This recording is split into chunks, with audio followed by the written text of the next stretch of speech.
Hello दोस्तों, मैं अभिषेक रॉय आपका हार्दिक स्वागत करता हूं। हम अपने यूट्यूब चैनल पर मेरा चल रहा है पॉलिटी। और पॉलिटी में जो हम पढ़ लिए अच्छी तरीके से स्वतंत्रता का जो अधिकार है ना, उसको हम क्लियर कर लिए हैं। और जो स्वतंत्रता का जो अधिकार है हमारे संविधान में कहाँ थे, 19 से लेकर 22 तक, है ना। ये चीजें हम पढ़ लिए। तो आज जो हम बात करेंगे वो बात करें शोषण के विरुद्ध अधिकार, है ना। यानी कोई व्यक्ति किसी को शोषण करता है तो उसके पास क्या अधिकार है कि जो अपना जो शोषण है वो कम कर सकता है, रोक। और इस आर्टिकल में हम पढ़ेंगे, इसमें जो है शोषण के विरुद्ध अधिकार है, उसमें हम 23 और 24 के बारे में पढ़ेंगे। ये जो आर्टिकल 23 है, ये बोलता है कि मानव दुर्व्यवहार, बेगार या बलात्कार और इसी प्रकार के अन्य बलात् श्रम के प्रकारों पर प्रतिबंध लगाता है। ठीक है। यानी इस व्यवस्था के अंतर्गत कोई भी उल्लंघन कानून के अनुसार दंडनीय होगा। यानी इसका कोई भी उल्लंघन करेगा तो आपको क्या होगा, सजा मिलेगा। और यह जो है ये दोनों पर लागू होता है।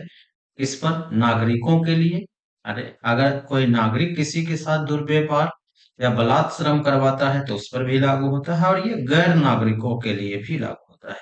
यानी जो भारत का निवासी नहीं है, दोनों पर लागू होता है। यहां तक ही नहीं कि यह किसी व्यक्ति को न केवल राज्य के खिलाफ बल्कि व्यक्तियों के खिलाफ भी सुरक्षा प्रदान करता है। हम इसका क्या मतलब है, जैसे जैसे हम आगे बढ़ेंगे उन चीजों को क्लियर करते हुए चलेंगे। तो यहाँ पर आप समझिए, ये है मानव दुर्व्यवहार।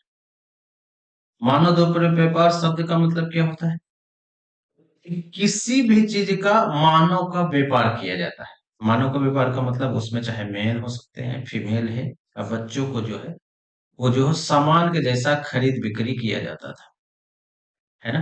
पहले जमाने में होता था, एंशियंट हिस्ट्री में आप पढ़े होंगे कि एक अलाउद्दीन खिलजी जो है, अलाउद्दीन खिलजी, है ना, ये एक क्या करता था, एक मार्केट लगाता था दास का व्यापार, है ना। दास के लिए जो है दास को खरीद बिक्री करता था। और उसका एक क्या था, एक मलिक कफूर करके नाम था, उसको खरीदा भी था, है ना। तो कहाँ खरीदा, वही दास के व्यापार में। तो ये थोड़ा सा जो है वो महत्वपूर्ण हो जाता है। क्लियर है। तो उसी चीज को हम आगे करेंगे। दूसरा चीज है कि महिलाओं और बच्चों का अनैतिक दुर्व्यवहार, नहीं जो ठीक नहीं है ना। आप देखे होंगे मूवी वगैरह में देते हैं कि बहुत सारा लड़कियों को दूसरे जगह पर बेचा जाता है, विदेशों में बेचा जाता है ना। क्यों? क्योंकि उससे वेश्यावृत्ति कराया जाए। बच्चों को बेचा जाता है, क्यों? कि बच्चों का जो है वो काम कराया जाए, बालात श्रम कराया जाए, है ना। तो मानव का जो है खरीद बिक्री पर पूरी तरह से जो है वो पाबंदी लगाया गया है इस आर्टिकल। देवदासी, जो मंदिरों में जो लड़कियां रहती है उसको हम देवदासी बोलते हैं। और दास, जो यही बात के हैं कि पूरी तरह से क्या है कि अनैतिक कर दिया गया है, प्रतिबंध लगा दिया गया है ना। और इसके लिए एक कानून भी बनाया गया है, अनैतिक दुर्व्यवहार निवारण अधिनियम 1950, है ना। तो पहला बात हम समझ लिए। दूसरा पॉइंट पे आते हैं। एक है बेगार।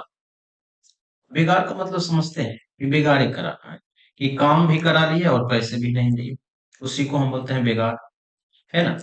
वही चीजें हैं कि बेगार का अभिप्राय है कि बिना पारिश्रमिक का काम करा। पहले जमाने में क्या होता था कि कभी कभी क्या होता है कि नौकरों या उधार लेने वाले से बिना कोई भुगतान किए कार्य कराते थे, है ना। मान लीजिए नौकर है, तो नौकर क्या होता है कि नौकर को सैलरी नहीं दे रहा है। अभी के जैसा नौकर नहीं होता है। पहले क्या होता था, यहाँ पर आपको देखना होगा कि पहले क्या होता है था कि अगर मान लो ए और बी में झगड़ा हुआ है, ए राजा और बी राजा में झगड़ा हुआ है, तो मान लेते हैं कि ये राजा जीत जाता है, तो बी राजा के साथ जितने भी लोग लड़ रहे थे साथ में, ये सारे लोग क्या हो जाएंगे, वे हो जाएंगे दास। और ये दास क्या करेंगे, घरेलू कार्य करेंगे, घरेलू कार्य। और घरेलू कार्य करने से क्या होगा, इनको पैसे नहीं मिलेगा। वही सेम चीज यहाँ पर लिखा हुआ है ना। तो ये चीज है, तो इसको हम बोलते हैं बेगार, है ना। एक और टाइप का बड़े बेगार होता है बंधुआ मजदूरी। जबरदस्ती कराता है। बंधुआ मजदूरी का मतलब है कि आपको डरा धमका के काम कराया जाता था। जैसे अंग्रेजों ने जो है भारत पर जो बहुत सारे किसानों आदिवासियों पर ऐसा चीजें करता था, है ना? तो ये चीजें भी है। तो इसी को क्या करता है, रोक लगाता है। अब यहाँ पर समझना है कि जो बालात श्रम है, बालात श्रम का मतलब बच्चों के द्वारा भी जो काम कराया गया है, एक तो जबरदस्ती भी और दूसरा बच्चों के द्वारा भी, तो दोनों चीजें इसी में आ जाएगा। इसमें शारीरिक यानी शारीरिक जो काम है या कानूनी बलात् की स्थिति शामिल नहीं है ना? आप समझ रहे हैं? तो शारीरिक और कानूनी स्थिति जो है इसमें शामिल नहीं है। इसमें क्या है शामिल? इसमें शामिल है जो आर्थिक परिस्थितियों से उत्पन्न बाध्यता, है ना? आपको पैसे की कमी है ना? और आपको क्या होता है कि आपको पता है, उस व्यक्ति को पता है कि इसको बहुत जरूरत है, ये कोई भी काम खोज रहा है, तो आपको क्या किया जाएगा? कम मजदूरी जाएगा दिया जाएगा, तो न्यूनतम मजदूरी से कम पर काम कराना आदि भी शामिल है। क्लियर है? तो बंधुआ मजदूरी का मतलब वही होता है कि आपका मजबूरी का फायदा उठा रहा है। पहला चीज क्या होता है, एक तो आपको पैसा ही नहीं दिया, काम करा लिया, है ना? पैसे ही नहीं दिए। दूसरा क्या होता है कि अगर पैसा दिया तो बहुत कम देगा, है ना? बहुत कम देगा। तो दोनों चीजें हो जाता है, तो ये भी शामिल होता है। तो इसी के लिए क्या होता है कि समय समय पर सरकार की क्या की है कि कुछ अधिनियम भी बनाया है, कुछ कानून भी बनाया है कि इस टाइप का चीजें नहीं होना चाहिए, है ना? क्योंकि सरकार, आपको पता है कि 2005 में एक अधिनियम लाई थी जिसको हम बोलते हैं मनरेगा, है ना? रोजगार गारंटी। अब रोजगार गारंटी का मतलब है कि सरकार एक साल में है कम से कम 100 दिन की है रोजगार फिक्स करेगी कि 100 दिन रोजगार मिलेगा। अगर 100 दिन रोजगार नहीं मिलता है तो आपको क्या होगा, आपको इसका जो है पैसा मिलता रहे, है ना? पैसा कटेगा नहीं। और इसमें सरकार फिक्स करती है कि आपको जो है डेली कितने पैसे मिलेंगे, है ना? 280 82 रुपये अभी शायद है कि आपको प्रतिदिन के हिसाब से इतने पैसे मिलेंगे। क्लियर है? तो ये चीजें हैं। इसी के लिए कानून बनाया है बंधुआ मजदूरी व्यवस्था निरसन। निरसन का मतलब खत्म करना, अधिनियम 1976। वही चीज है न्यूनतम मजदूरी अधिनियम 1948, है ना? ठेका श्रमिक अधिनियम 1970 और समान पारिश्रमिक अधिनियम 1976। क्लियर? समान पारिश्रमिक का मतलब है कि मेल और फीमेल को जो है वो सैलरी बराबर दिया जाए, है ना? और यह एक जगह पर जो भी व्यक्ति काम कर रहा है और ये काम के लिए उसको सैलरी बराबर मिलना चाहिए। क्लियर है? तो ये भी चीजें आपको समझना है। अब यहाँ पर कुछ अपवाद है, कुछ अपवाद की बात करते हैं कि आर्टिकल 23 में क्या अपवाद है। आर्टिकल 23 में अपवाद है कि राज्य को अनुमति प्रदान करता है कि सार्वजनिक उद्देश्यों के लिए अनिवार्य सेवा, है ना? यानी जब सार्वजनिक उद्देश्य है तो अनिवार्य सेवा, अनिवार्य सेवा का मतलब है कि मान लेते हैं कि पाकिस्तान भारत पर हमला कर दे या युद्ध हो जाए, तो क्या या हमारा जो बहुत सारा सैनिक की कमी हो जाए, तो उस स्थिति में क्या होता है कि सरकार जबरदस्ती किसी को भी सेना में भर्ती करा सकता है ना? वही चीज है, चाहे सैन्य सेवा हो या सामाजिक सेवा आरोपित कर सकता है, जिसके बदले में वो पैसा दे भी सकता है या पैसा नहीं भी दे सकता है ना? जिनके लिए वह धन देने के लिए बाध्य नहीं है ना?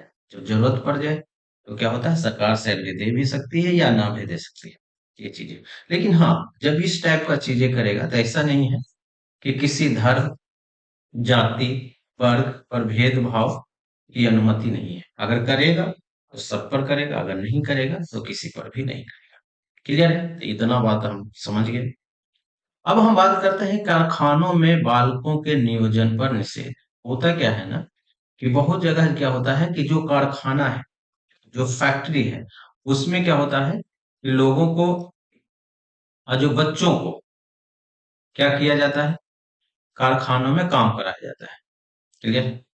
तो वही चीजें यहाँ पर है कि आर्टिकल जो 14 बोलता है, 24 जो बोलता है, क्या बोलता है कि किसी फैक्ट्री, खान, खान का मतलब वही है जिसे किसी परिसंकटीय गतिविधियां, परिसंकटीय गतिविधियां का मतलब है कि जो हैजार्डस चीजें हैं, जो केमिकल वाले चीजें हैं, निर्माण कार्य, है ना? कोई कंस्ट्रक्शन वगैरह है, अथवा रेलवे, 14 वर्ष से कम के बच्चों को नियोजन का प्रतिषेध करता है, यानी जितने भी कार्य है 14 वर्ष से कम बच्चों को क्या करता है, रोकता है। आप उसको क्या कर सकते हैं, भर्ती नहीं करा सकते।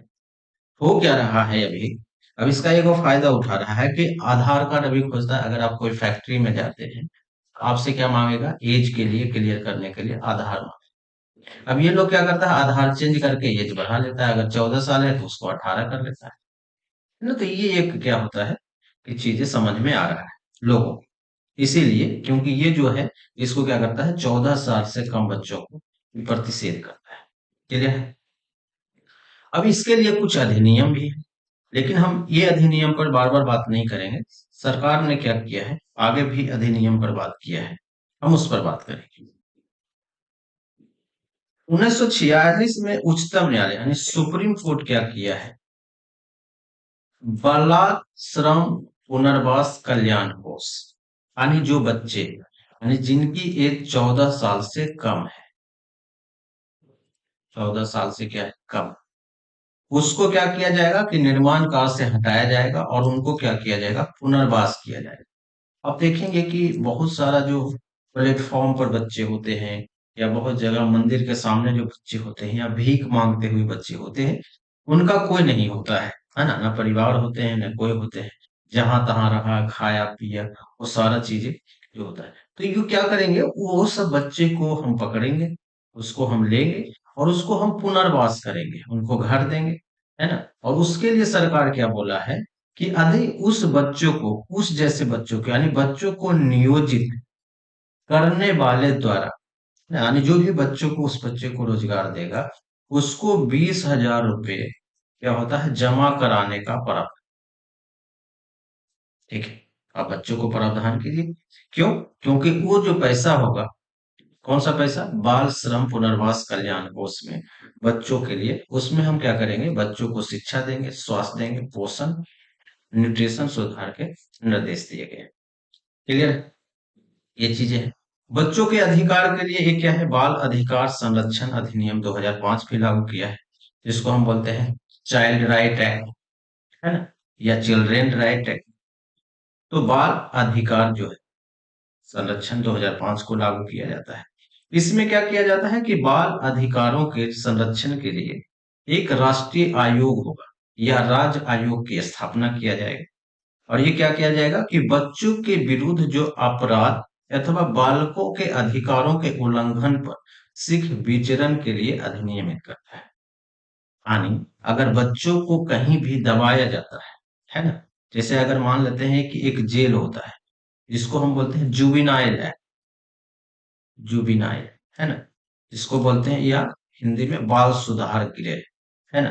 तो बाल सुधार गृह क्यों दिया गया है, क्योंकि बच्चों को क्या करना है, हमें सुधारना है ना, वो चीजें। जैसे उसी टाइप से 2006 में सरकार ने क्या किया है कि बच्चों के लिए जो घरेलू नौकर होता है ना, आप देखे होंगे चाय की टपरी पे, होटल में, दुकान में क्या होता है, छोटे छोटे बच्चे काम करने लगते हैं। उस पर भी क्या किया है, रोक लगा दिया है।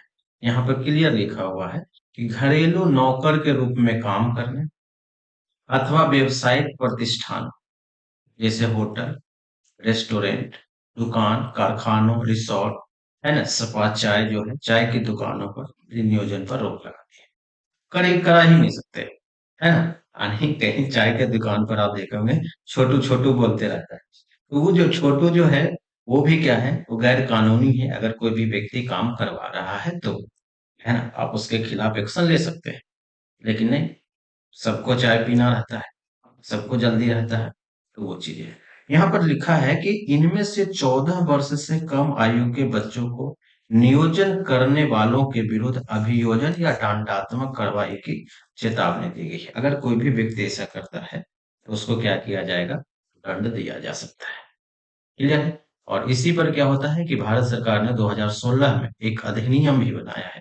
वो अधिनियम पहले से बना हुआ था, 1986 में ही बना हुआ था, ये अधिनियम है। उसी को क्या किया है, संशोधित किया है ना। पहले क्या बना हुआ था, बाल श्रम निषेध एवं विनियमन अधिनियम 1986। उसी चीज को क्या किया है, चेंज करके, संशोधित करके बाल श्रम निषेध एवं विनियमन संशोधन अधिनियम 2016 कर दिया गया है ना। इसके मूल अधिनियम का नाम भी बदल दिया गया है, अब करके क्या कर दिया गया, बाल एवं किशोर श्रम अधिनियम 1986 कर दिया गया है। क्लियर। तो ये चीजें जो है, ये जो हम अच्छी तरीके से पढ़ रहे हैं, आर्टिकल क्या है, 23-24 दो चीजों पर बात करता है मेन रूप से। इस पर एक तो मानव दुर्व्यवहार, यानी आप मानव का, इसी को आप इंग्लिश में क्या बोलते हैं, ह्यूमन ट्रैफिकिंग, नहीं, ट्रैफिकिंग, ह्यूमन ह्यूमन ट्रैफिकिंग पर रोक लगाता है ना। आप जो है मानव का खरीद बिक्री नहीं कर सकते, उसी में वेश्यावृत्ति भी शामिल है ना। दूसरा हम बात कर रहे थे बालाश्रम, बालात सॉरी बलात्श्रम। बलात्श्रम क्या था, कि एक तो हम क्या कर रहे थे कि जबरदस्ती काम करा रहे हैं, यहाँ पर हम बात कर लेंगे, है ना। एक तो हुआ कि बंधुआ मजदूर, बंधुआ मजदूर, है ना। दूसरा क्या है, बालाश्रम, है ना, बेगार जिसको आप बोलते हैं। बेगार का मतलब क्या है कि आप पैसा नहीं दिए काम करा रहे हैं। बंधुआ मजदूर का मतलब है कि आप कम कम पैसा देकर इसको क्या है काम करवा रहे हैं, आप क्या है मजबूरी का फायदा उठा रहे हैं। तो ये सारे चीज पर क्या किया गया है, रोक लगा के दिया गया है। और बाल श्रम में हम क्या करें, कि बच्चों को जो काम करवाता है, कि 14 वर्ष से अगर कम बच्चे हैं तो उसको क्या किया जाएगा, कि किसी भी जगह पर काम करने से रोका जाएगा। हाँ, लेकिन जबरदस्ती अगर हो, जैसे अगर सार्वजनिक हित में हो, है ना, जो सरकार के द्वारा अगर किया जाता है, तो क्या किया जाएगा, उसमें जरूरी नहीं है कि आपको पैसा दिया जाएगा, आपसे काम करा दिया जाएगा। क्लियर। तो ये जो सारी बातें हैं वो आप कर लिए, है ना। तो आज भर इतना ही, है ना। Thank you.